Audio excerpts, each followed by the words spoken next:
Boom, boom. Dan Waits, the man, the legend.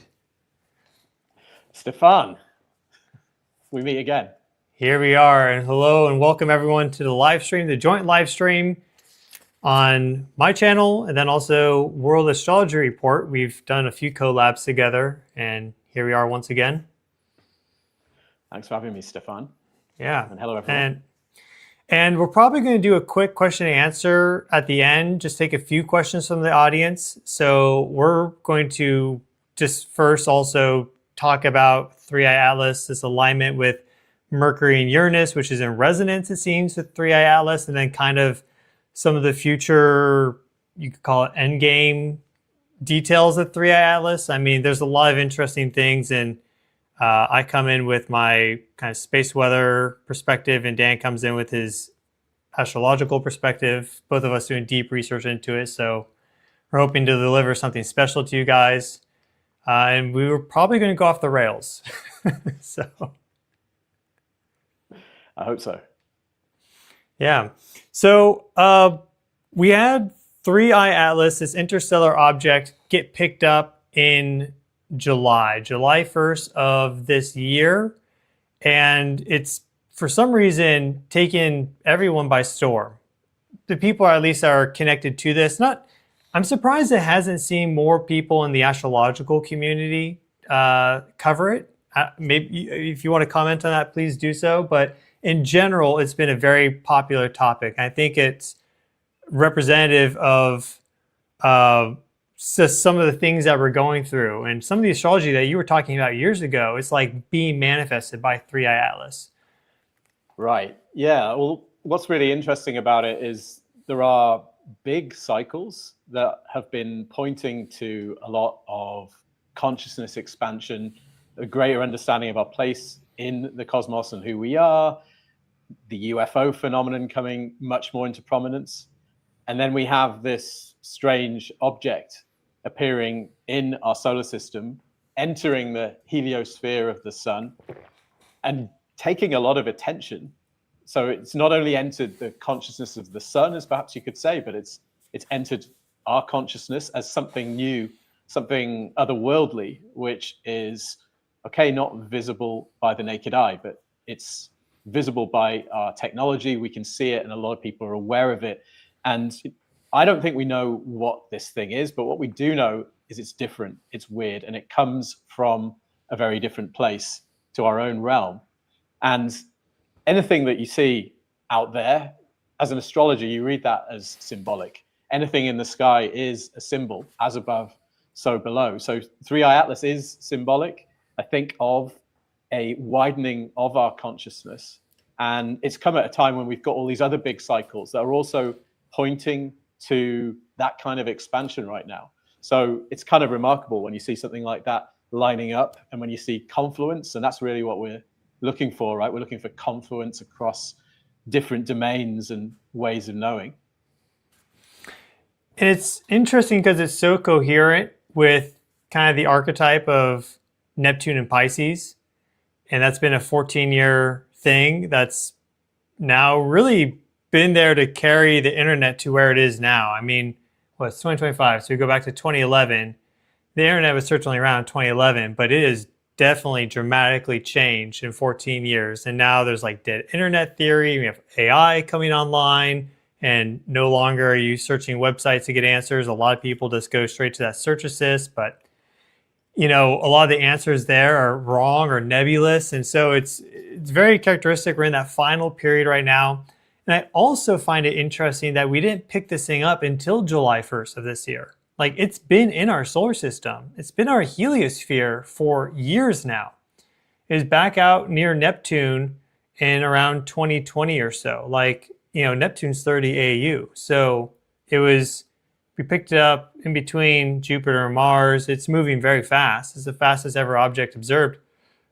But it's been in our solar system near the planets and our sphere of consciousness, you could say, for a long time now. And only now do we finally consciously recognize it. So I'm kind of also thinking about what has this influence been for the past 4 or 5 years, and even beyond if you go out to like the edge of the heliosphere at 100 astronomical units. Yeah, I think what you mentioned there about Neptune in Pisces is really relevant here. And I think everybody should have that in mind, right? Neptune moved into Pisces in 2011 for the first time. And Pisces is a sign that Neptune, this planet of the ideal, the imaginal, the imaginary, illusion, delusion, imagination, is very strong in. Neptune is really strong in Pisces. And one way to think about this is we are kind of expanding our understanding of spiritual realms at the same time as potentially falling victim to deception as well. I've thought of this a little bit as an age of deception this past 15 years or so. If you look back on so many of the things that have happened in the world, there's elements of things not being quite what they first appeared to be. I think you see that over and over again with some of the major stories and things that we went through over the past 15 years. And part of it has been this crazy machine that we're all connected to, right? The internet, which is this sort of oceanic sort of place, right? Where we're all kind of drops in the ocean. We're all together in this same single ocean. But there's been a lot of, I think, emotional turbulence, deception, madness, and expansion all happening at the same time. And I think we should keep that in mind right now as well with 3i Atlas. We should keep that in mind as we go into this year. And I think we need to be like both open-minded and cautious about what we believe. That's the way to, I think, approach these times. And even 3i Atlas, because there are all sorts of weird theories that aren't really or necessarily justified by the evidence we have about what 3i Atlas is, as you know very well, Stefan. So we need to be, I think, like walking that tightrope between believing that other things are possible versus not getting sucked into things that actually aren't real. Yeah, and I also consider how 3i Atlas has really been resonating with artificial intelligence for some reason, because of all the topics, I mean, maybe it's just partially my algorithm, but of all the topics, the amount of AI videos made on 3i Atlas is insane. And now there's even, as I mentioned just before, there is a channel that is impersonating Professor Avi Loeb. And they took his Dr. Avi Loeb, and it's a deep fake, and it's of him in his office, and it looks just like him basically, though it's like plasticky. But it already has like 20,000 subs, and because he's been talking about all these anomalies and kind of at this point reaching for new anomalies, it's been like perfect fodder for this channel to just go ahead and create ridiculous things and then put a deep fake of him to say it, and people are gobbling it up. And some people see it, but a lot of people don't. So there's this weird resonance with like 3i Atlas and artificial intelligence, and it just seems to be resonating very strongly with the main themes right now, like space travel and our desire to kind of go interplanetary, consciousness and spirituality, the UAP and disclosure phenomenon, you could say, artificial intelligence technology. And then, I mean, we had this NASA live stream, which released these photos that were really underwhelming. And no, I mean, I didn't expect them to be good, but it's crazy how we have all these amateur astronomers around the world taking amazing photos of 3i Atlas, and then NASA can't get anything good, and they have Hubble, and the Hubble photo is not that good. So, and the James Webb photo is like super blurry. And yeah, there's like, okay, it's a fast moving target, and you know, Hubble or James Webb is meant to look at something in the distance and take tons of snapshots over long periods of time to resolve the image and stack and all this stuff. But it's just like, I feel like we should have gotten something at least a little better from NASA. So a lot of people think there's a cover-up there, and their live stream was really quite bizarre in some aspects. And what was interesting about that is it occurred right on the second opposition between Mercury and Uranus. And we have the third one coming up. So the first one's at the perihelion, the 29th. Then we had this second one and we have the third one coming up on December 10th. So I feel like something big's coming in December. What can you how can you guide us with maybe getting a glimpse into that based off of the astrology of the Mercury-Uranus alignment? Because it's in resonance with 3i Atlas, apparently. Yeah, you're right. Well, Mercury was in opposition to Uranus at the perihelion of 3i Atlas. Now, a Mercury-Uranus opposition is going to bring surprising, unexpected information to mind and encounters with things that weren't expected, like new sort of quick, rapid shifts in consciousness and belief and so forth. And it's basically baked into the nature of 3i Atlas. In traditional astrology, astrologers would be really interested in the chart of a comet at its perihelion. That was said to be the most significant moment of a comet's life, that kind of contained and described its essence. And so with 3i Atlas, we have Mercury-Uranus really like baked in to the meaning of this thing and what it's doing. And it's exactly right. You know, I think it's a really good demonstration of how astrology works in this kind of more unusual form of astrology where we're trying to analyze, you know, an interstellar comet rather than one of the planets. But Mercury-Uranus as a dynamic, the encounter, the mind expanding, surprising encounter of something different that changes what we know. That's, you know, at its essence, essentially. And you're right to say that it was baked in because the first opposition comes on the 29th of October, as you say, at the perihelion. And then we had the second one, which coincided with that NASA live stream, which you talked about. And, you know, that was it was a change in direction it was a, you know, surprising kind of twist. We were expecting to get more information about 3i Atlas. We were expecting to get better images, but we didn't. We didn't get what we were promised. There was a surprising change in direction there in terms of where our consciousness was heading. And as you say, we've got a third one coming up in December. Now, given that both of these two oppositions have been significant in the life of 3i Atlas, the third one comes on December the 10th. So maybe we get another change in direction or some new information.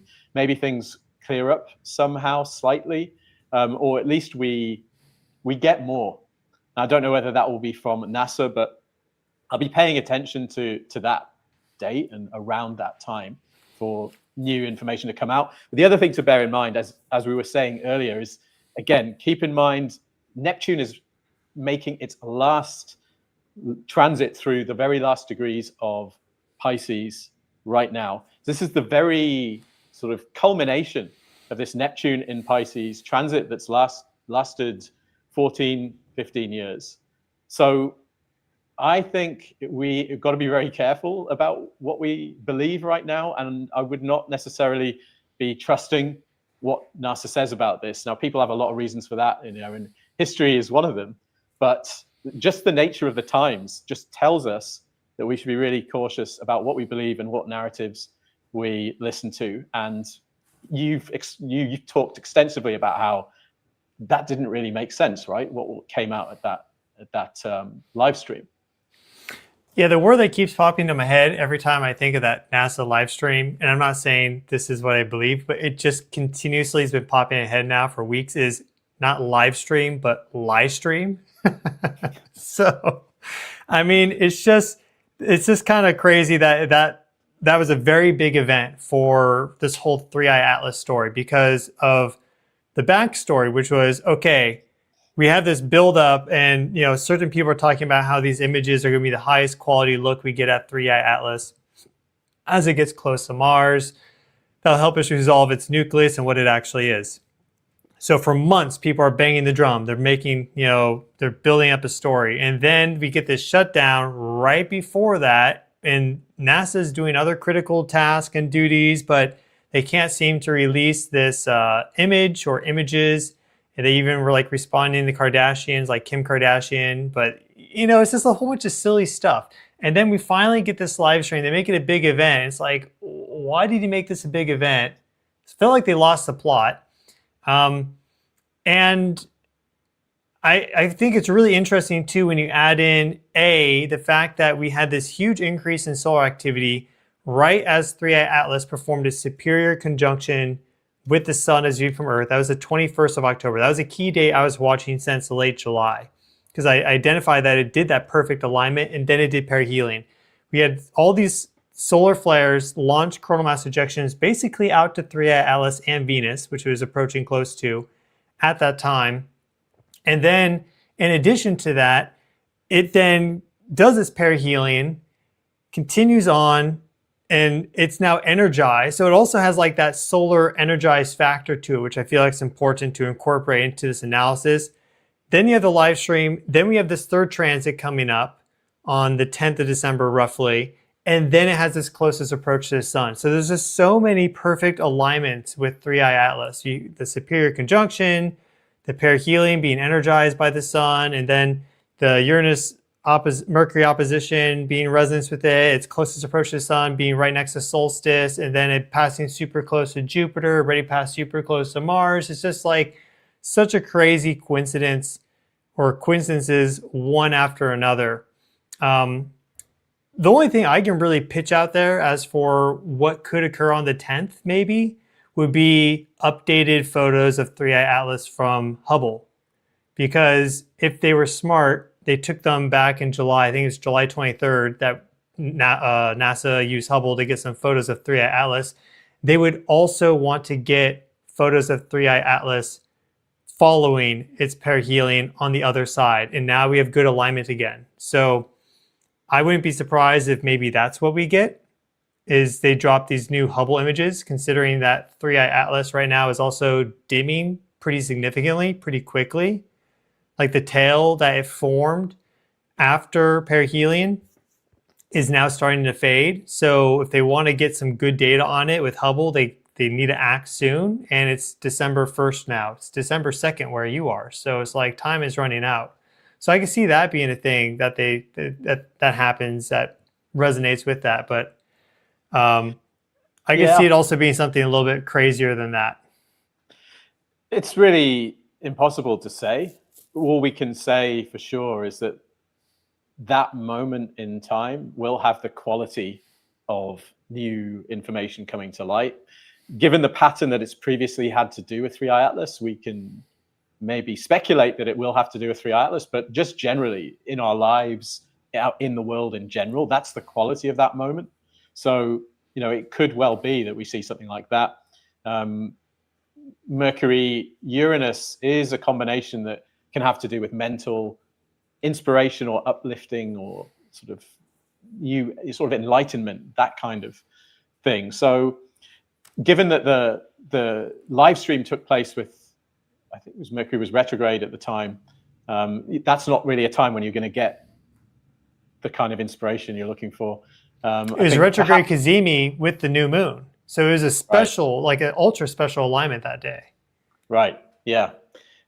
The third and final one, it might tell us more. But there's another alignment that I think looks really interesting that may also have to do with 3i Atlas coming in January. And this is something we talked about a little bit earlier, but there is a triple conjunction of the Sun, Venus, and Mars coming in tropical Capricorn, opposing Jupiter in early January. And I have a feeling that might have something to do with either 3i Atlas itself or with disclosure or the UFO phenomenon, those kind of things. It's happening in a particular place of the zodiac that makes me think something like that could be coming. And it's a really incredible alignment coming up. And I think you've been tracking that for a while as well, right? Yeah, maybe there's a way to pull it up on screen. So I'll turn myself off really quick and I'll share my screen so everyone can see this. But yeah, just here is the alignment. This is the 9th of January is when it looks to be most precise. We're using solar system scope here. And we see that Jupiter is in its opposition. And in fact, we had the closest approach of Jupiter to the Earth, I think back in 2020 or 2021, because they go through these sequences where the opposition's close to Earth and it's further away.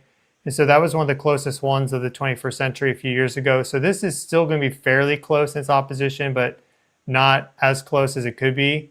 but it's rare to get Jupiter in an alignment like this. And then we get these sort of Earth, Venus, Mars sequences every 2,336 days, or effectively every 6.6 years. And Mercury sometimes participates and sometimes it doesn't. And they really seem to be significant when you have an outer planet in alignment with it. So if I go back, let's just look at the sky position really quick. This is Sagittarius right there. This is the constellation of Capricorn. This is all true sky, actual constellations. And if we zoom here, we see that Earth and Jupiter are in Gemini from a heliocentric. Let me go back to 93. What's the specific date of the Uranus-Neptune opposition in 93? Well, there were actually that's right. There's multiple Uranus-Neptune conjunctions. There were 3 conjunctions of Uranus and Neptune in 1993. 2nd of February was the first, then 20th of August, and then 24th of October. So there were 3 of them. Okay, here's a good one right there. So this is pretty much in line with it, especially if we 94. That looks like it's 93. Yeah. So from a heliocentric though, it's still pretty close. But if we want that specific Mars Venus alignment, they pretty much line up there in 94. But the actual 93 one is when they're, geocentrically precise, as you're talking about somewhere. You said, what did you say in 93 again? You said February? 2nd of February was the first of the 3. Oh, the first of the 3. Yeah. So, we're going forward in time. So like right about here, roughly. Yeah. So, but as you can see, I mean, this is a 170-year alignment. So they're going to be close together in the sky for a long time. And if I go back to the alignment that involves this Mars-Venus double cazimi, superior conjunction, which is roughly in line with this, you'll notice that they're in Sagittarius, roughly in the same position as Mars and Venus right now for this upcoming alignment on January 6th. So this is also connected to what we have coming up, is connected to this one, as you're saying pretty clearly. Yeah, the thing to bear in mind is, like, from an astrological perspective, that was a really important time, a really important conjunction. As you say, they come along every 170 years or so. Uranus conjunct Neptune. They tend to coincide with new spiritual awakenings, but also peacemaking. And if you think about what happened in the early 90s when that Uranus-Neptune conjunction was active, you had the fall of the Soviet Union, right, just around that time, or just before that time, when they were still very close to conjunction. We'd still consider that in the conjunctional period. But we also have all sorts of other stuff, right? We have the public release of the World Wide Web. And we also had the launch of Stephen Greer's Disclosure project. Now, when something like that happens at a conjunction, we can be pretty sure it's significant because it's coming at a seed moment in time. It's coming at a moment that describes what the cycle that follows is going to be about. So I think one of the things that told us is that quote unquote disclosure is built into this Uranus-Neptune cycle. And what's interesting is that this year we've seen Uranus and Neptune in a sextile aspect. They made their first exact sextiles. And since those 1993 conjunctions, that's kind of important because you're going to see things that develop and take further the theme that was established at the seed point. And what have we seen in this period? Well, if you look at what's happening right now, we've had this release of this Age of Disclosure documentary, which I think you've talked about in a recent video. But we've also had some quite remarkable stuff coming out. There's a researcher named Beatrice Villarroel who has essentially been researching the old astronomical plates She's been looking at old pictures of the sky, and she and her team have been able to identify a lot of what they call transients, which are basically lights in the sky that were visible before humanity, as far as we were aware, put any satellites up there. And they've essentially been able to prove that these transients are there in large numbers. And they've published papers on this. And this year, almost exactly at the time of the first Uranus-Neptune sextile, or the second one, we've seen this paper passes peer review and essentially reach a state where it has to be taken more seriously by the scientific establishment. So we're actually seeing what was seeded in 93 come forward now at this time, and the cycles are playing out. But at the same time, what's really interesting about the January 8th, 9th alignment is that it's coming at the same degree as that Uranus-Neptune conjunction. And when we see something like that, that tells us that probably the themes that were established at the start of that cycle are going to be expressed in the world in quite obvious ways around that time. So I'm looking for themes around peacemaking, peace negotiations, maybe Russia-US stuff at that time, but also potentially more coming out around the UFO phenomenon from official sources, potentially, among other things. If it's even real. I mean, yeah, I mean, there's also a lot of people exploring into this, as you know, and a lot of people feel that aliens aren't necessarily going to be hostile, right? There's also the whole crowd that thinks that aliens are actually demons, and it's just a way of recategorizing them to make us ignorant of the true reality of the universe that we live in. But yeah, I don't see Three-Eye Atlas. I heard this recently, and I've been thinking about this already, but I don't see Three-Eye Atlas so much as being imposing a frequency shift upon our solar system. I think it's almost more reflective of the frequency shift that is already manifesting. And that's very resonant with the Saturn-Neptune cycle, where Saturn is bringing in this manifestation of some new spiritual frequency or understanding, domain, consciousness, what have you. And the appearance of Three-Eye Atlas at the exact same time is very interesting. And then we also are kind of part of this larger cycle there, because Saturn was close to Uranus and Neptune in 93.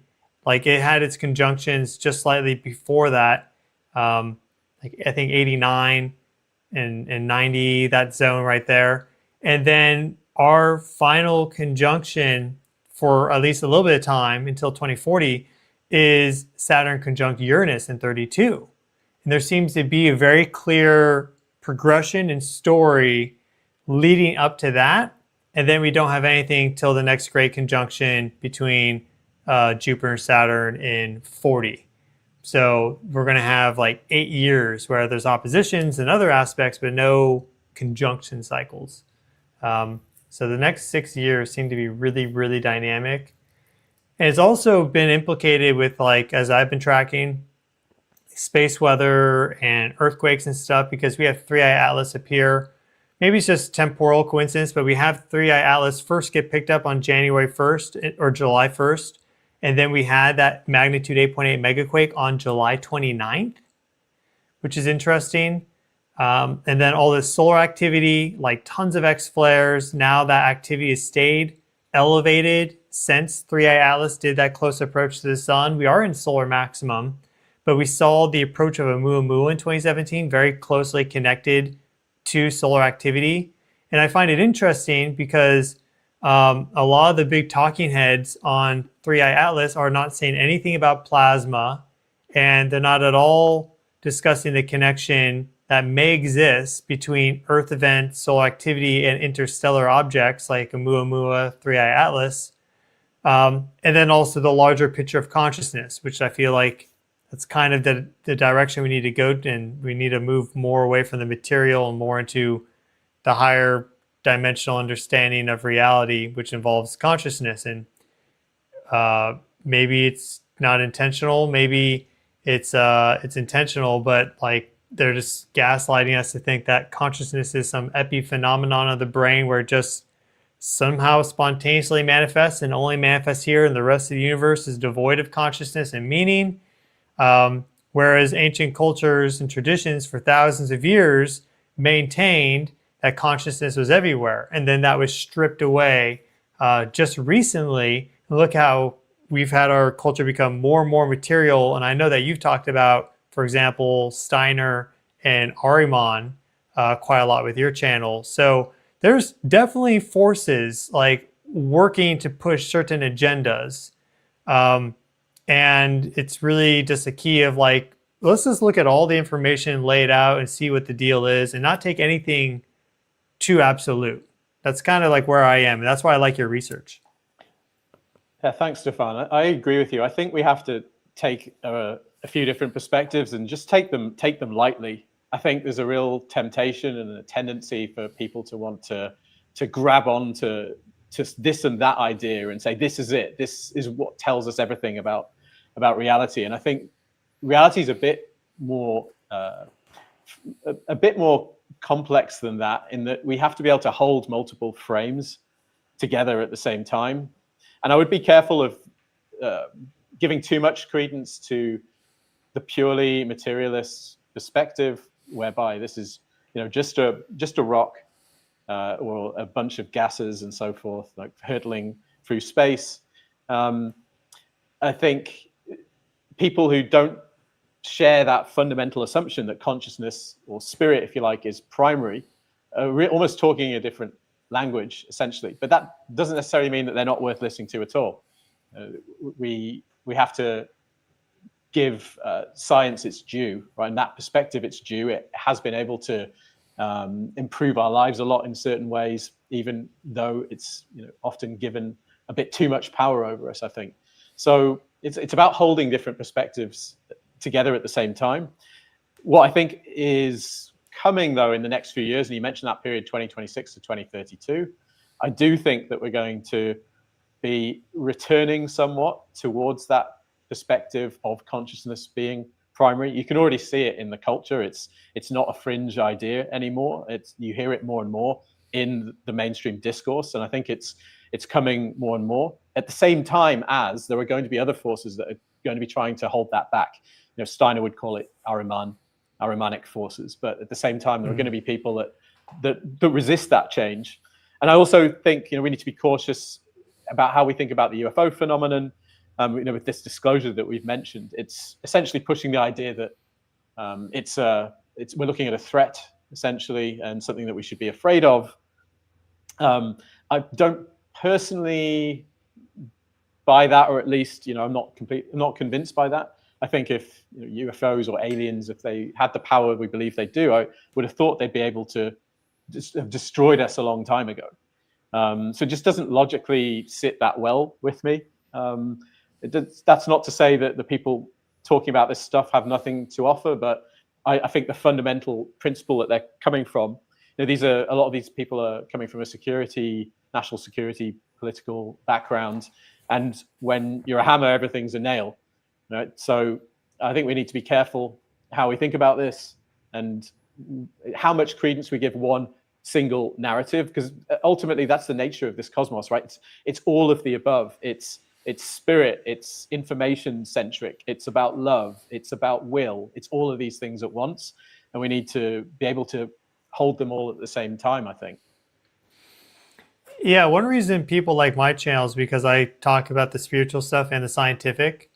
And I mean, I wouldn't say I'm really special in any way. It's just like I've just consistently followed my interest, and I just started making videos on this that people like. But there's undoubtedly like something with both of them, right? The science has been super useful for me, but then also I've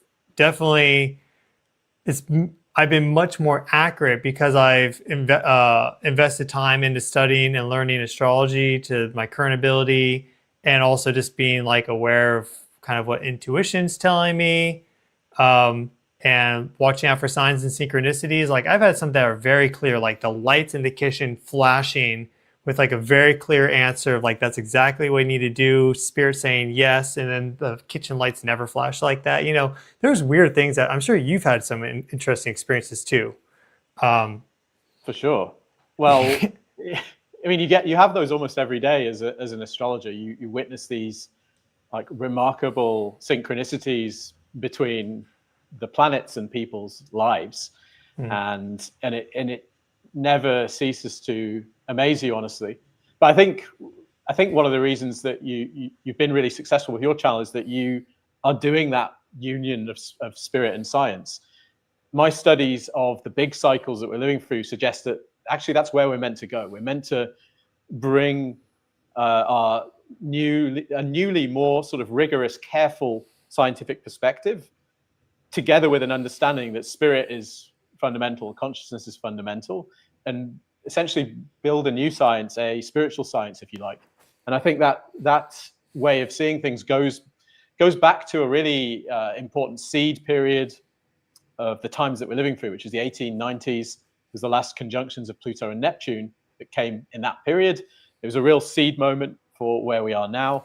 Pluto and Neptune are now making sextiles. Their first major aspect. They're finishing a century-long sextile over the next few years, and they're going to do it every year between 2026 and 2032. So they're highlighting that period that you also mentioned.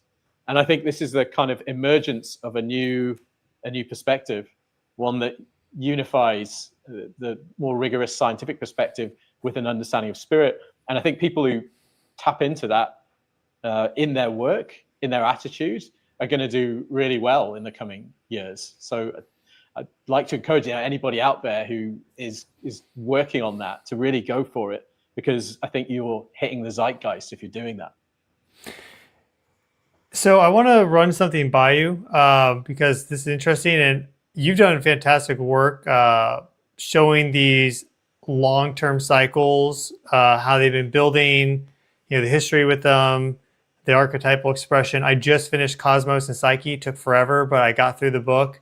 Tarnas also does that as well. Thanks to your recommendation, I picked it up. And as you've said, this conjunction Saturn and Neptune's a big one, and then there seems to be kind of a lead up. Maybe this is the kind of the climax moment, but definitely 2032 is also big.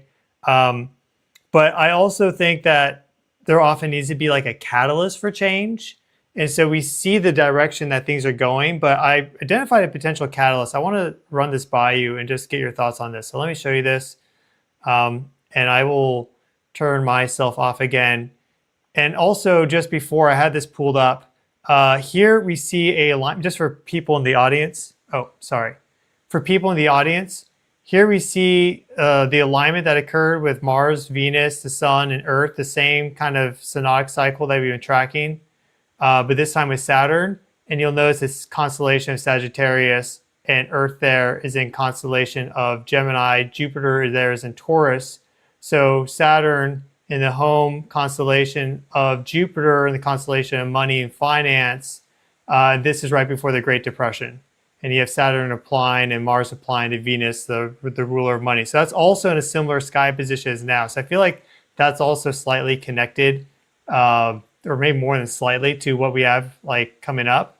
But let me run this by you, because I feel like this could be a catalyst. This could explain how we can get a catalyst. Because I'm thinking in some aspects like, let me turn myself. Like, okay, there's been this age of Neptune and this deception period, and I'm like, how do people reprogram themselves? Like, this is going to take some time, because I see some ridiculous stuff out there, things that people believe. I'm like, are you like really? Like, you can't see through that, but there seems to be an issue here. And maybe this catalyst will just like suddenly pull the wool off people's eyes. There's an interesting thing where we have solar maximum cycles every 12 years or so, and they happen when Jupiter is on the other side of the galactic center, which is where Sagittarius is. So you have the main energy center in the solar system here in Sagittarius, specifically more like this zone right there. And then Jupiter being the largest planet, the strongest electromagnetic field, and the most gravity, positioning itself on the other side, almost like it's pulling in the energy. This alignment coincides with solar maximum. This is why we have this here right now. If we drag the Earth around for example, like this, you'll see from a heliocentric standpoint, right, this alignment with the galactic center basically stays intact going through solar maximum. But if we go back to our special alignment here, what I think about as it relates to this is I have to pull from biology here, but I think about, for example, the cell. And now that we've seen that, let's get us back on screen here. So I think about the cell. What we see in the human body is that DNA responds to cellular voltage gradients in terms of the expression of the protein. So how it actually, what proteins it decides to make is governed in part by the electric signals of the cell. And then those cellular voltage gradients, the flow of energy through the cells from a voltage of, let's say, 10 volts to 2, whatever, right, it's millivolts, but that also governs individual and collective cell behavior, right? If we look at the universe fractally and that we consider ourselves as cells, we can even go beyond and say stars are like cells of the universe, right? But we look at things fractally. We have a stronger flow of energy right now through our system because of this alignment with Jupiter and the galactic center, because that's that beneficial alignment that creates a stronger flow of energy. Then you get all the planets, and you get Earth to move into there, but then you also get Venus and Mars, and 3i Atlas is just nearby. That could reprogram the cellular behaviors because there's a new cellular voltage gradient, basically, or a new planetary voltage gradient. Maybe that's the catalyst. I don't know. It's a crazy alignment, and I can pull from biology to kind of think of that idea, but I feel like there needs to be something to like kick people out of this illusionary state a lot of people are in, and maybe that would do it. Could be. Look, I don't understand the science of all that to comment on the mechanisms you described there, but what I can see is this is definitely a significant alignment, and it comes right at the start of the year. This year really comes in hot. There are indications, I think, you mentioned the Great Depression, and I've been tracking eclipse cycles which have to do with stock market crashes, big changes to the monetary system, and so forth. Back in September, we had an eclipse that's related to other eclipses in the same family that have coincided with these kind of things, with really important financial crises and the shift from the gold standard and things of that kind. This eclipse came in September. They tend to make their effects known a little bit in advance. Just before that, we have Sam Altman admitting that perhaps the AI market is in a bubble, that it's overheated, it's frothy. The tech stocks took a little bit of a dip just around there, not massive, but just a small dip. But the market's definitely noticed. And I think since then, there's been some sort of change in perception about AI. I think you start to hear it all over the place now. Is AI a bubble? Peter Thiel apparently sold his entire stake in NVIDIA. Michael Burry, who shorted the market for 2008 and saw that crisis coming, he's once again saying that a big crisis is coming. And I think that eclipse kind of signaled a sort of change in direction and perhaps started the countdown on some kind of big realization that the AI market is kind of built on illusion and so forth. And I think there's something very illusory about this technology in so many ways, in almost every way you can imagine. I mean, these image generation tools, they kind of give form to what you imagine in a certain respect, but then there's so much about what people say about this technology that may not be true. That the AI itself is alive and conscious and so forth. I'm not sure I buy that. And I think at the moment, it's just too early to say. All we can be sure of is that illusions surround this technology, a lot of hype potentially, and that hype could be bursting the bubble quite soon. People could be seeing through it.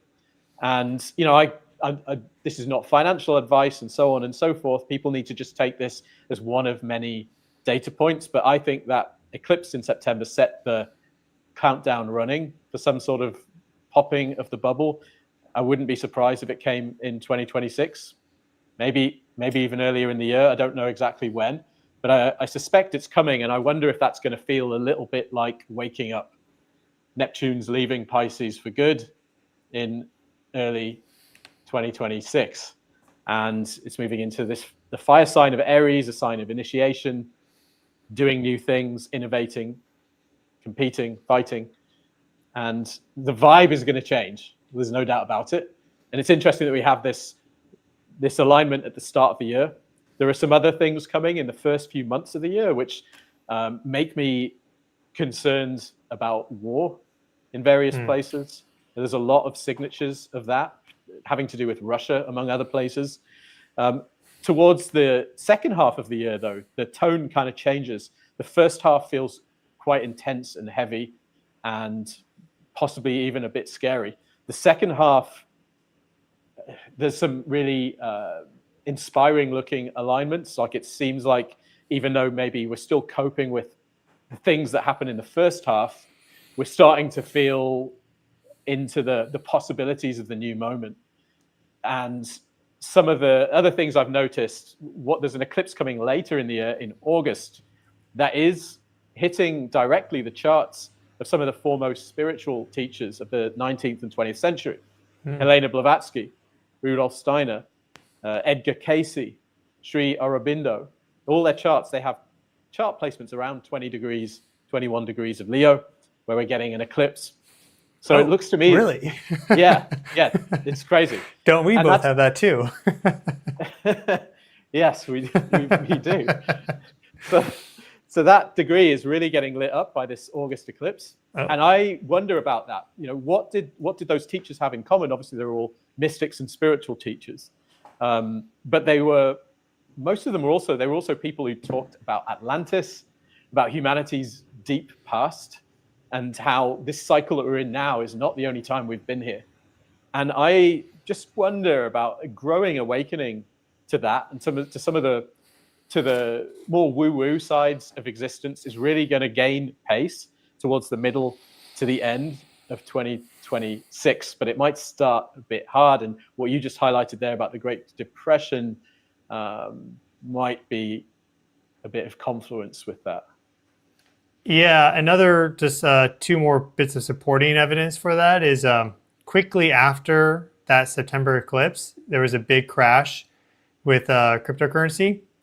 And so something that I've been tracking is that there's a privacy currency that's been around for a while called Zcash. And Zcash came out, and it's privacy optional, which is why it never took off like some of the others. But it has the strongest cryptography of all the different cryptos, because it's like the main cryptographic researchers in the world work on Zcash, because there's a 20% revenue given to them from every block. So just to quickly explain. So they're basically kept afloat by, but the price has been going down and down and down and down and down for years, right? Then we get this big insider washout with the cryptocurrency market, which is the most liquid, 24 hours, that whole deal, right?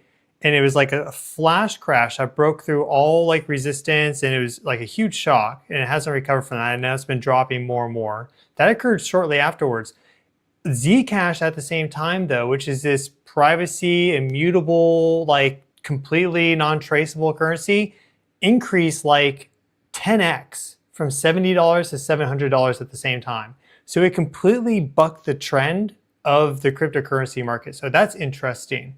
Maybe there was like people moving money and laundering it through Zcash. Like, that's a little story that no one's really been talking about, but I can't say anything definitively there. And then the other supporting thing too is that the past two times Neptune's been in Sagittarius, the sign of Sagittarius, last two times Neptune's been in a fire sign, rates have been much higher. The interest rates for bonds, government interest rates for bonds. So that coincides with the 60s and 70s. That coincides with the Great Depression. And now we have Neptune moving to Aries into a fire sign again. And well, if that trend continues, even though they say they're going to lower rates now, maybe they actually have to raise them because inflation becomes such a big problem. We don't know.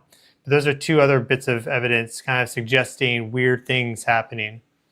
Yeah, and one more as well that I would also consider is that the North Node, which in Indian astrology is called Rahu, is moving into Aquarius in 2026. And this has been identified as another economic cycle. Supposedly, there tend to be, I don't know if it's crashes or the sort of some kind of change in direction in the business cycle at these North Node in Aquarius transits, and that's coming in roughly end of July, August 2026. So that's another factor. And yeah, there's a few of them adding up. And then when you add on what some of these investors are doing and saying, all you can say is it's definitely a time to be really cautious. On this question of the privacy coins, I don't know if I have an astrological perspective on that, and maybe I could come up with one if I thought about it for a while, but it seems to me that those they tend to be suppressed, those kind of technologies. Cryptocurrency, Bitcoin is kind of fine as far as the banking system is concerned, because ultimately the transactions aren't hidden there. They're there and you can see them on the blockchain. But a true privacy coin where you can't see what anybody's doing with money is not something I think the powers that be would allow, in my opinion. So I think things would have to get extremely chaotic before something like that could pay off and take off. That's just my feeling about it. Yeah, it's just an interesting observation because I've just, that was one of the first ones. So when there's less of them, you notice the early ones, and now there's a whole flood of them. But I just noticed it's like absolutely parabolic ascent. And another interesting thing too, people in the chat are talking about gold and silver. I mean, silver's up like 19% for the week right now. It is December 1st for me, December 2nd for you, 2025. But if you go back to the first minting of silver coins, the denarius, it's 211 BC. I cast a chart for that. There is a Saturn, if I remember correct, there's a Saturn-Neptune opposition that hits the same degrees of this Saturn-Neptune conjunction right now. So built into the very first silver coinage, we have this connection to this moment in time, which also, as we've talked about before, the last Saturn-Neptune conjunction, the early degrees of Aries, was roughly 600 BC, and that coincides with the birth of coinage, effectively within like a few decades or so. So that's really interesting. I can get this chart pulled up really quick to confirm that I'm remembering it correctly, but I'm pretty sure, because I was talking to Pam Gregory about this, and she found that really interesting. But that it's is pretty interesting. I'll pull it up. Yeah, because the Saturn-Neptune conjunction that we're getting 2026 in the first degree of Aries, you can't really find. I think you have to go back thousands and thousands of years to find another one in that degree. I haven't seen a chart for the last time that happened, to be honest. But perhaps the next best thing would be a Saturn-Neptune opposition over those degrees. So that is really interesting. It definitely highlights that period as one we might want to study and just see if there are echoes. I had to do a slight correction, but I was almost spot on, but I was slightly off. So it's not Saturn-Neptune, it's Saturn-Uranus, but it is lining up specifically. Let me show you guys this, okay? It is lining up specifically with that degree marker. So here we have Saturn in Aries, 1 degree exactly. Here we have Uranus at 1 degree exactly. This is the minting of the denarius, 24th of January, 211 BC. So it's not Neptune, but it is on that axis. And this is clearly like, and actually some really significant alignments here with this chart, as you can see. Like we also have this Neptune Sun opposition. Venus is configured. with the moon, Jupiter, Pluto, the extraction and inflation of wealth from the ground there. Jupiter, Pluto is a big money signature. Oh, for sure. It's plutocracy. Plutocrats. Yeah. So this is just really interesting. And yeah, I looked this up. I don't remember when I made this chart, a few months ago or more, but it's very much in alignment with that. So the fact that we have at the same time now silver going crazy is just like another clue in the puzzle. That's how I look at it. I'm not, suggesting people can do whatever they want with their money, or that's not the point of this show right now. It's like just showing all the different clues that are there, kind of hinting at what the future may bring. That's kind of what I'm hoping. And 3i Atlas seems to have been the catalyst in some aspect of bringing a lot of this to our awareness and manifesting this higher understanding of. It's also just created so much interest in space and like what's out there that didn't exist 6 months ago. Like so many people now that have watched content or read about or just been intrigued by 3i Atlas now are interested in space weather and interested in the cosmos and interested in astrology. So it's been really cool from that perspective. Do you have any thoughts about its closest approach to Earth, the 19th of December, and then also its close approach to Jupiter in mid-March? Like, where do you see this Atlas story going? Well, yeah, good question. So one thing that I've been looking at is you can also cast a chart for the discovery of 3i Atlas. And you can cast a chart for anything, right? Everything has a birth moment. And if you look at the chart for 3i Atlas, cast it for the 1st of July, 2025 at 5:15 a.m. That's GMT, Samo Alto, Chile. You cast a chart for that time. You get a chart that has an ascendant at 15 degrees of Aries, MC midheaven at 15 degrees of Capricorn, a descendant at 15 degrees of Libra, and a IC at 15 degrees of Cancer. So the angles of the chart, these are the most powerful points in the chart, are all at 15 degrees of the signs. That's quite an important point as well. That's halfway through each of the signs. And what's interesting about that is that in March or April, Jupiter, which is in Cancer right now and currently retrograde, is going to station direct at 15 degrees of Cancer. So right on one of those angles. Let me see if I can just pull up the exact day for that. Just a moment. Yeah, 11th of March, Jupiter stations direct. And you say that, I mean, that's close to the closest approach to Jupiter itself, which is some kind of weird bit of confluence there. But certainly looking at that particular chart that I'm talking about, it certainly highlights that period as maybe where something about this story moves forward in a very significant way. It's difficult to predict, but I also think clearly there's the story of 3i Atlas is being put out into the public sphere, possibly quite deliberately, and it may be one of the pieces in some kind of strategy that's being played at the moment.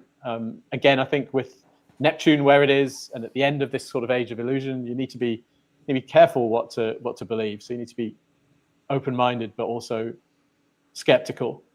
But that's certainly that closest approach period. The astrology is definitely highlighting it as significant, and I think beyond just it being the closest approach, I'd suspect that there's more coming then. Here we have the chart right there for everybody to see. I'm hoping to get this lined up. Can everyone see that? Can you see that, Dan? Yeah, that's so you have to actually cast the chart for 5:15 a.m., but you have to change the time zone because it will naturally give you the local time zone there on astro.com. Whereas you actually need, that needs to be a UTC time. 5:15 a.m. UTC? Yeah. Yeah. Okay. I'm not sure if astro.com allows you to change the time zone in that way is the only issue. I just need to go back 4 hours. That should do it. How does that look? Yeah, you need an ascendant at 15 degrees, basically, and then you'll get all the other angles will be at 15 degrees. It says the ascendant's at 15 of Aries, yeah? Yeah, Yeah, that's there you right. go. 15 Aries, yeah. So all those angles, 15 degrees. What's also interesting is that in January, I think it's about January the 4th, that the Sun, Mars, and Venus, which are kind of riding together through tropical Capricorn in January, they will be on top of that midheaven, that MC, 15 degrees. I think it's the 4th or 5th of January. That also looks like an interesting moment in the story of 3i Atlas. So there's the chart, folks. Yeah, I don't know what's going to happen with this whole 3i Atlas story, but it seems to keep building and evolving. And I do think that the peak seemed to have been, at least thus far, October, when it was getting close to Mars. For some reason, there was so much build up to that. And I know at least that's when my videos were getting like consistently over 1 million views. Now it's simmered down, but there's a wider audience now as a result of having that big burst of interest in it. But I feel like what we're going to feel as it relates to 3i Atlas is going to peak when it's closest to us. So it wasn't close to us with Mars. We were really interested in it. Maybe it's that martial energy driving our passions and interest in that. But in terms of people potentially even like feeling this thing, I mean, the way I think of it is, I don't think it is like aliens. Like some remote viewers have been like, there's 4 million draconian soldiers in there. I'm like, okay. or that's a spaceship. And I'm like, well, that doesn't make really any sense for a spaceship because they would go much faster. So like personally, that doesn't resonate with me. But it is from a different solar system, maybe a different galaxy, but everything has a resonance to it. You and I are different people. We have different resonances. There's someone that may like you that they meet me, they're like, I don't like that guy, vice versa, whatever. This thing has its own resonance. It's moving into our resonance system, our solar system. And it's going to be at its closest to Earth on the 19th. So if there was going to be any like frequency exchange overlap in what notes are produced from that, right? When you play two frequencies at the same time, they produce a third frequency, right? That beat frequency. What's that going to be? That's going to be really interesting. So in some aspects, I think that some of the biggest effects have yet to come, because that's going to be right around solstice. And people may feel this very viscerally, because I've already been having some experiences with 3i Atlas. It's brought up a lot of health and wellness stuff for me, it seems, that have been very visceral. So I feel like a lot of people may have like visceral experiences with this. And then if you add in, as you've mentioned, some of the UAP stuff, I wouldn't be surprised if we get sightings of things. Perhaps even something like the sighting of Fatima, with the mass sighting of Fatima. When was that? Like the early 20th century, late 19th century? It was 1917, the year of a Saturn-Neptune conjunction. Fancy that, folks. So yeah, I'm like, I wouldn't be surprised by any of these things if they were to occur around that time, but who knows? I mean, on that point, you know, I'm a bit reluctant to predict anything too specific about 3i Atlas. I don't really have any experience kind of working with a point like this. We're all in new territory right now, right? But what I am a bit more experienced with is looking at the planets and analyzing the moment based on that. And you mentioned Fatima. This Saturn-Neptune conjunction is really coloring a lot right now. And I think at these Saturn-Neptune conjunctions, this is a time when what used to be concrete and solid becomes less so. But at the same time, the numinous, the spiritual kind of moves a bit closer to us somehow. And we can get lost in delusion or deception at these times as well. But there are also opportunities, I think. That said, Saturn-Neptune conjunction, it does have a bit of a depressing, sort of disillusioned feel to it. Right now, there is a really incredible outer planet configuration, and we've already been experiencing this configuration of Uranus, Neptune, and Pluto in a minor grand trine.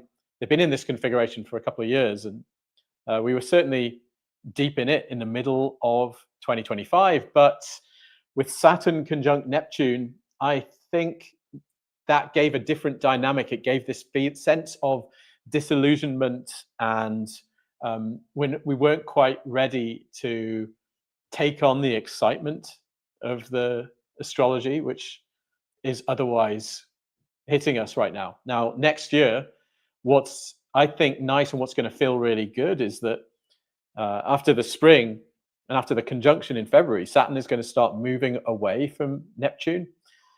And I suspect that we may feel a little bit like the fog is lifting a little bit, given that Saturn signifies what's concrete, what's reliable, what's material. Neptune being this sort of oceanic dissolving influence. And I think as Saturn and Neptune get some distance from each other, we might start to feel a lot more excited about the possibilities of these times, because there are great possibilities. And I think it's just that right now we're a little bit mired in this Saturn-Neptune disillusionment to quite feel them.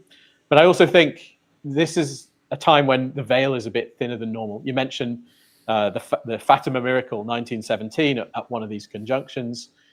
You see weird things happening when these two planets meet, and you also see things that are difficult to interpret as to whether they're true or what they really mean. As with the Fatima miracle, 1952 was like the biggest year perhaps in the history of the UFO phenomenon. The saucers over Washington incident in July of that year. 1989, we have the dissolution of the Berlin Wall, Neptune dissolving Saturn, the wall. We also have Bob Lazar coming out saying the US government is reverse engineering UFOs at area 40, I forget the area 51. And in my mind, he seems the most legit. Like if I just do like my vibe detector, I'm like, he seems a little bit more legit than the others. I can't say with any definitive like conclusionary statement, but yeah, the fact that he tried to stay out of the limelight, it was just like, and also he was spot on with some of the physics too that I know. I'm not an expert, but I'm like, that seems like maybe the real deal. Yeah, I mean that's the nature of these Saturn-Neptune conjunctions, though. There's a kind of cloud over them of what happened. We don't really know what they really mean, what the truth of things is, and it feels a lot like that right now. I wouldn't be at all surprised for quite remarkable things to happen in the next year or so.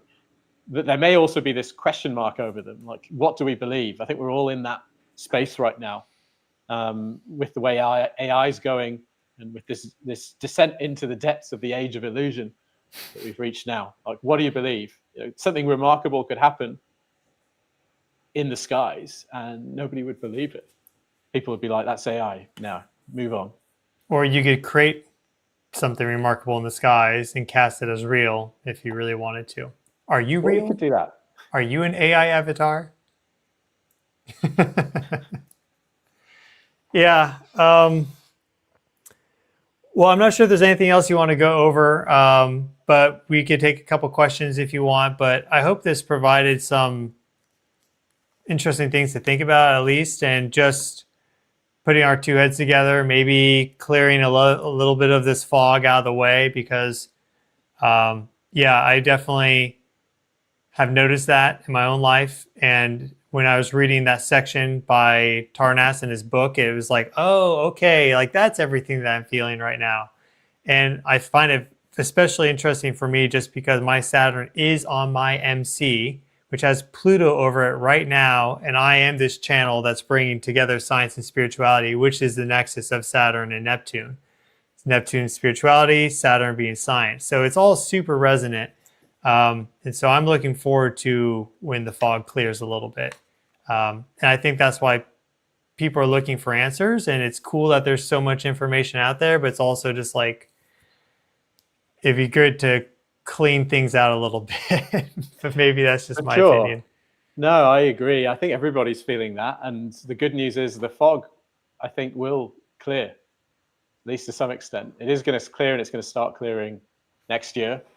What I was thinking while you were talking about Three Eye Atlas and science and spirit and so forth, you are doing that. You're bringing together science and spirituality. I do think that's the future. And it's kind of interesting that your channel has really blown up during this Three Eye Atlas story. And you've kind of been one of the leading voices in speaking to it.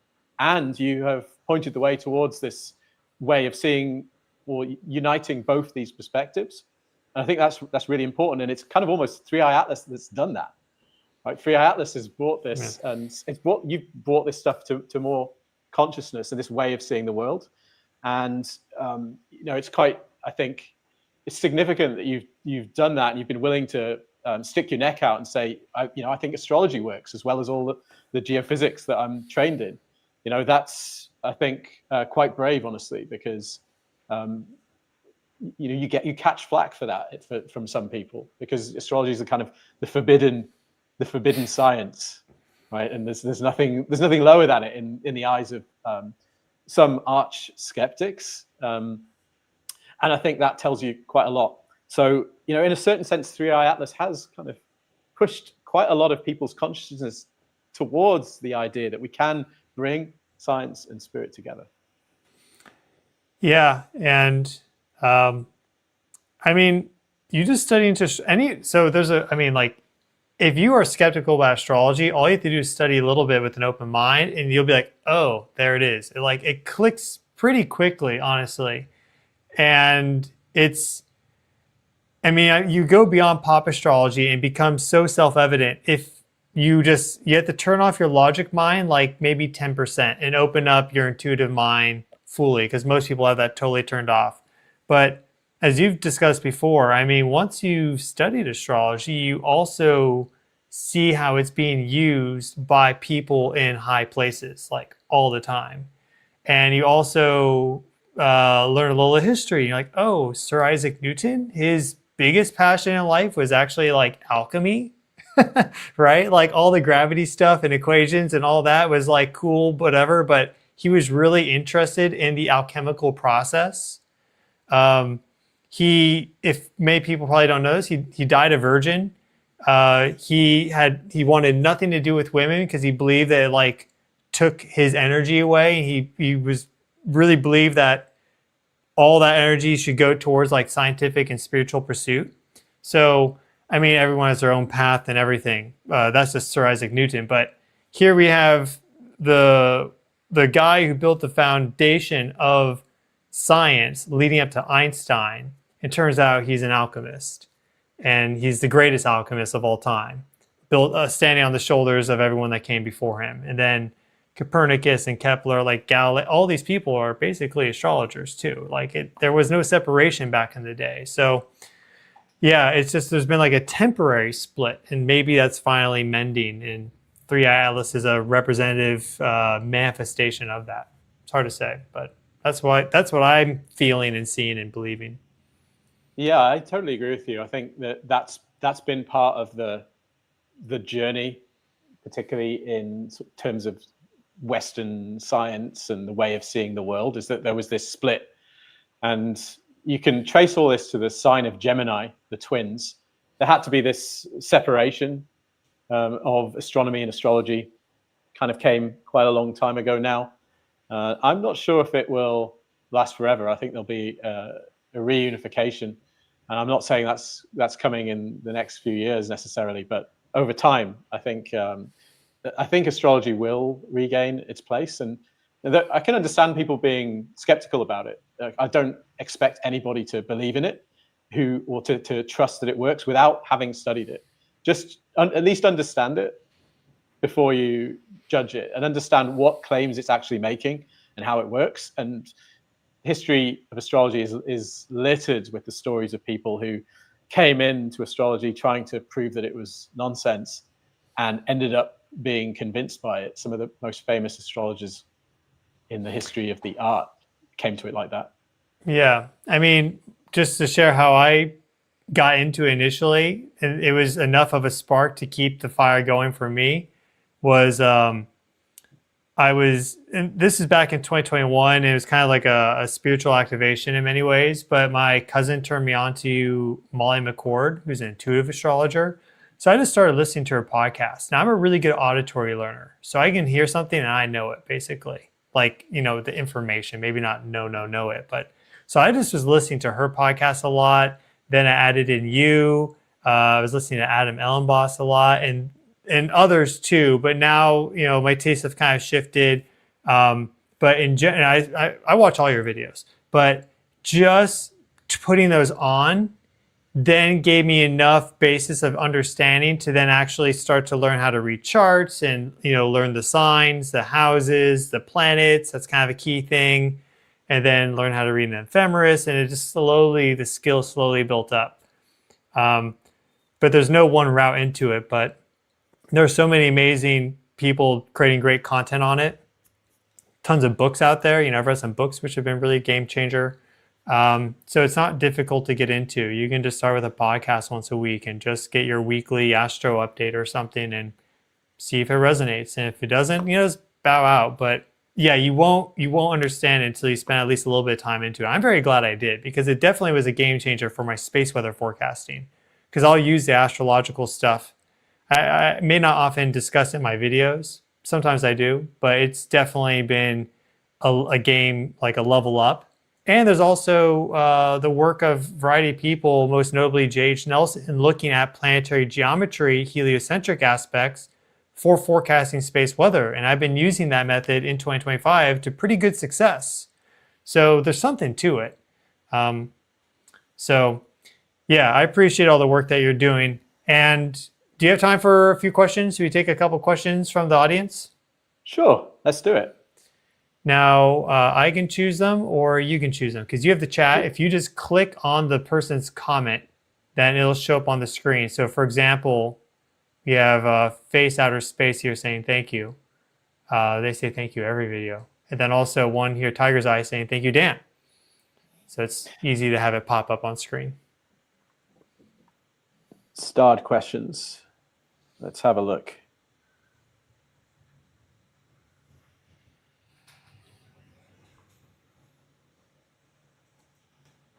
Do you want to highlight any, Stefan, if you see any that you think I'm not seeing? I'll just mention this one really quick from Lumpy. So that's not, I wouldn't say it's a theory. The DNA cellular voltage gradients and that being fractal of the planets and their influence on the solar system, alignment with the galactic center.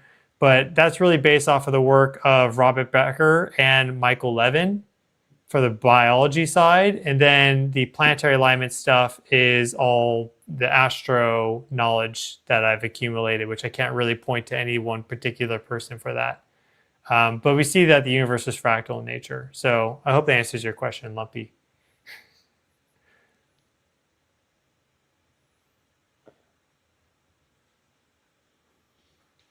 We have one here from James Aaron about what about applying 3i Atlas to natal charts?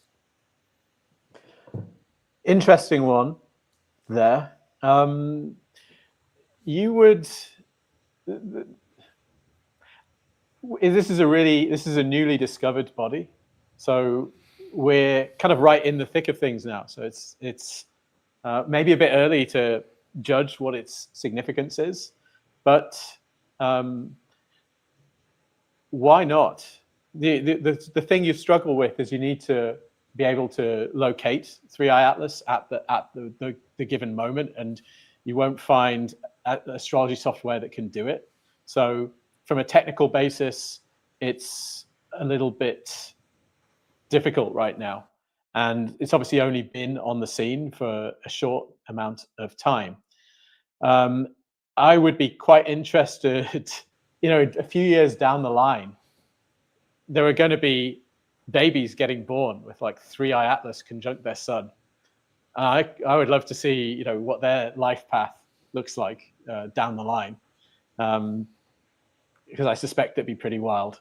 So it's certainly something you could look at in theory. I mean, asteroids definitely work strongly in astrology. They do some pretty crazy things, really striking things. They tell you what kind of myth somebody's life resonates to. They often tell you the names of people that are going to be important in their lives. And I don't see any reason why you couldn't do the same with Three-Eye Atlas. It's just more of a technical issue at the moment. But yeah, who knows? I don't see why you couldn't look into that, James. Thanks for the question. I have a solution kind of for the technical. You need to figure out what moment of Three-Eye Atlas you want to see is conjunction with your chart, perhaps. So like the perihelion, the discovery, closest approach to Mars, closest approach to Venus, closest approach to Jupiter, closest approach to Earth. Those would be like the main categories. Get those specific dates. If you load up Stellarium and you load in Three-Eye Atlas, there's a way to load in these comets. It's a little process, but there's YouTube videos on it. Then if you click on Three-Eye Atlas and go to that date, it'll give you the Western Tropical Astrology degree point. So it shows up specifically there. It's buried in this huge list, but if you look specifically, it'll say Zodiac, and then it'll be the Western Tropical Astrology degree, not the true sky position. So you could use that, but in terms of it being built into like astro.com, unfortunately, it's not yet. But yeah, the asteroid stuff's crazy. I checked that out after your video with Lori, and I typed in the name of my ex-girlfriend from a long time ago, and it's like exactly conjunct my sun. It's like, damn it, Dan, you're right. Did it break your brain as promised? A little bit, yeah. Here's another one from Tessa asking you what got you into this, Dan? Yeah, what got you started? Question. Yeah, good question. It's kind of a long story. I did actually publish a piece on my Substack, which is worldastrologyreport.substack.com, where I really explain how I became an astrologer and what got me interested in it. But to cut a long story short, I gradually, over the years, I spent a lot of time living in Asia, in East Asia, where everybody believes in magic, and, or not everybody, but a lot of people believe in spirit and magic and so forth. It's a lot more common and accepted. And I think gradually my sort of worldview just changed. There's only so long you can kind of believe that your rather like materialistic, mechanistic worldview is right and everybody around you is wrong before you start to think, oh, maybe I'm wrong. So I kind of got softened up to this sort of stuff and to the idea that this was actually a magical cosmos, despite what I'd grown up thinking. And then I decided at a certain point to study magic because I wanted to know if magic was real. And I became obsessed with this question. So I took an online course in magic, and the course had you learn astrology. You were told you need to know what your true will is and what you really want in the world before you do any magic, because there's no point in doing it if you don't know what you want. So I learned some astrology. I started learning it, and I was really surprised and blown away by how well it worked. I thought, this is just working a bit too well. It's saying things about me that are just a bit more accurate than it should be. And so I got kind of interested then. This was back in 2018. And people at the time in the astrology community were talking a lot about 2020. They were saying this year is going to be big. They were talking about some kind of great transformation, some sort of societal reset. I remember reading these blogs and seeing these really dramatic descriptions of what's coming in 2020 and thinking, that sounds really heavy. And I'm not sure if I'm up for this, actually. I don't know if I want the entire sort of world to be turned on its head in 2020. And I kind of decided, you know what, like, I shouldn't take this too seriously. It's probably nonsense. It won't happen, blah, blah, blah. And then 2020 rolled around. And I had to say, the astrologers were right. And as soon as I realized that, it was March or April of 2020, I was like, okay, the astrologers were right. I need to take this 100% seriously now. And then I basically just did nothing else and thought about little else since that time. So that's how I got into it. It got you. 2020 was nuts, though. And yeah, it's perfectly resonant with the archetypal significations of that cycle. Because the opposition preceding it was the World Trade Center hit in 9/11. So, Oh, well, one more thing about that. So if you're talking about the Saturn-Pluto conjunction of January 12th, 2020, that Saturn-Pluto conjunction, these conjunctions tend to bring really heavy stuff, right? Some of the, like, as Stefan just said, at the opposition, we saw 9/11 and so forth. But you go back through history and you just see it over and over again. The Saturn-Pluto conjunction was at 22 degrees and 46 minutes of Capricorn. My midheaven is at 22 degrees and 46 minutes of Capricorn. Right? So it's like conjunct my midheaven, which is a really important point, has to do with your career and public reputation. It was conjuncted not just to the degree, but to the minute. And Saturn, Pluto, very intense, high pressure, knock things down, a lot of intensity, destroy to rebuild. That's very Plutonian. And that's what happened. I ended up retraining and leaving my career. So it'll glad you're still alive, bro. I mean, like, I would look at that and be like, dude, he's doomed. For sure, he's a goner. But I'm surprised as well. Yeah, that's good that you're still with us. This is just an interesting one, and I just want to show it on the screen really quick. So, but maybe get your thoughts on this, Dan. We have this alignment with, and actually Mercury's participating too, but Mercury, Sun, Earth, and 3i Atlas on the 22nd of January. What are your just off the cuff thoughts on this? It's a pretty nice alignment. Yeah. I mean, this is not how I'm accustomed to looking at the planets, of course, but geometrically, kind of interesting. And one thing that I have noticed with the story of 3i Atlas is, this is something that Stefan has obviously covered in quite a lot of depth. It's that you've seen these alignments and then you've seen these developments with 3i Atlas. So, for example, suddenly it develops an anti-tail, the Mercury-Uranus opposition, for example, in the perihelion. And then, you have NASA putting out this nonsense live stream about it at another one of those alignments. And these alignments seem to have just kind of signified twists and turns in the story of this thing and how it's interacting with consciousness, right? We've got an alignment there between the Earth and the Sun. The Sun is the central light of our corner of the cosmos, and arguably the center of consciousness, if you believe that plasma is alive. And I know Stefan is open to that idea, that the Sun itself is alive. And then we have the Earth, right, where human beings and covered in conscious beings. So these alignments tend to have brought twists and turns in consciousness's understanding of this object. So who knows? I wouldn't be surprised to see another development, an alignment like that. There've been quite a few of them, and I think they'll be always worth paying attention to. And just to zoom out even further, I was showing this, but if you kind of just look at this loosely, we also have this 3i Atlas, Earth, Sun, Venus, or Mercury, Venus, Mars, Pluto alignment. Like, because we have that alignment on January 9th involving Mars, Venus, the Sun, Earth, and Jupiter. But if you go forward a little bit, 3i Atlas starts to participate a little bit, and you get Pluto involved.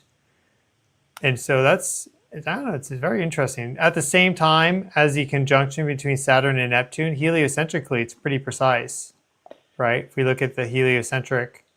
So just yeah, kind of it's a bit of an interesting start to Aquarius season there.